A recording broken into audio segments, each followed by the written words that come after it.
திமுக கூட்டணியில் மதிமுகவிற்கு ஒரு இடம். இதுதான் நேற்று முதல் வலைதளங்களை அதிக அளவில் ஆக்கிரமித்திருக்கிறது. மதிமுக ஆரம்பிக்கப்பட்டு 2 ஆண்டுகளில் முதல் தேர்தலின் போது தமிழகத்தின் முதல்வர் வேட்பாளராக அறிவிக்கப்பட்டவர் வைகோ. முதல் தேர்தலில் சுமார் 6% வாக்குகளை பெற்ற கட்சி மதிமுக. ஆனால் தற்போது ஒரு மக்களவை மற்றும் ஒரு மாநிலங்களவை என தொகுதி பங்கீட்டை திமுக முடித்துள்ளது பேசுபொருளாக மாறியுள்ளது. 1996ஆம் ஆண்டு பாமகவுடன் மதிமுக கூட்டணிக்காக பேசியபோது யார் தலைமையேற்பது என்ற வாதம் முன்னிறுத்தப்பட்டது. அந்த அளவிற்கு செல்வாக்கோடு இருந்தது மதிமுக.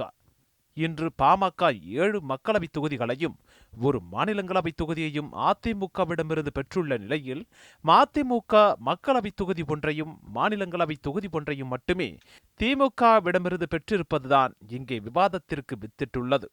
2004ஆம் ஆண்டு திமுக கூட்டணியில் மதிமுக இடம்பெற்றிருந்த போது மதிமுக 4 தொகுதிகளை பெற்றது. 15 ஆண்டுகளில் அது 1 என்ற எண்ணிக்கையாக குறைந்துள்ளது. மதிமுகவின் வீழ்ச்சியா அல்லது திமுகவின் ராஜதந்திரமா என்ற கேள்வி எழுவதை தவிர்க்க முடியவில்லை.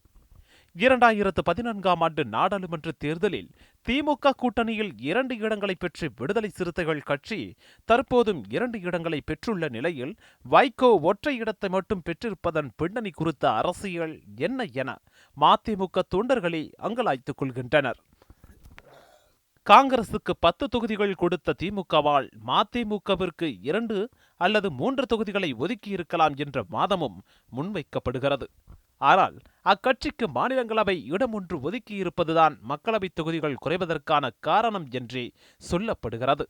மாநிலங்களவை உறுப்பினராக வைகோ அனுப்பப்படுவார் எனில் இந்த தொகுதி பங்கீட்டை ஏற்றுக்கொள்ளலாம் என்பது மதிமுக தொண்டர்களின் மனநிலை. காரணம், நாடாளுமன்றத்தில் தமிழர் பிரச்சினைக்காக வைகோவின் குரல் ஒலித்து ஆண்டுகள் பல கடந்துவிட்டது. சுமார் 20 ஆண்டுகளாக நாடாளுமன்றத்தில் வைகோவின் குரல் ஒலிக்காத நிலையில் மாநிலங்களவை உறுப்பினர் என்ற அந்தஸ்தோடு அந்த இடத்தை திமுக அளிக்கிறது என்றால் அதனை ஏற்றுக்கொள்ளலாம் என வாதிடுகிறார்கள் மற்றொரு தரப்பினர். உண்மையில் மதிமுகவோடு தேர்தல் களத்தில் பயணித்த பாமக போன்ற கட்சிகள் அனைத்தும் இன்றும் தங்களது வாக்கு வங்கியை தக்க வைத்துக் கொண்டுள்ள நிலையில் மதிமுக அந்த இடத்தை தவற விட்டு விட்டது என்பதே நிதர்சனம்.